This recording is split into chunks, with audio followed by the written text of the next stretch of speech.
Alright. Ya, ya, ya. Suara saya putus-putus Okay. Yuming datang kembali Okey, kata buat house tour lah Yuming. Cantik rumah tu. Nanti boleh buat interior design.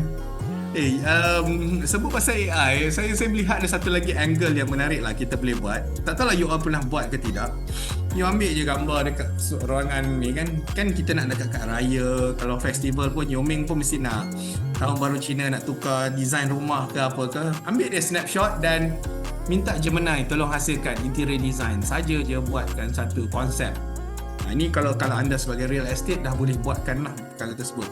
Saya ada satu lagi yang saya rasa menarik juga untuk siapa geng-geng makan.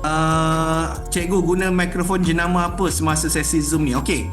Kalau saya di lapangan luar, saya sekarang berada di rumah mak saya di Ipoh. Jadi saya tadi sepatutnya saya akan pakai ini. Sepatutnya saya pakai ini. Apa ni? Nak pakai ni. Tapi semalam kalian ada bagi tahu kata tak berapa kuat, dia tenggelam timbul. Jadi saya tukar alternatif. Saya ada satu lagi mic webcam ni, nama dia J5.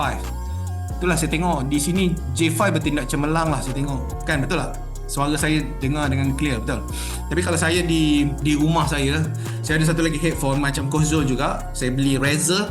Itu mikrofon dia antara yang terpadu lah saya tengok. So far yang antara pembelian saya yang berbaloi lah. Razer kalau anda pakai dia punya seolah-olah anda pakai cardioid punya mikrofon.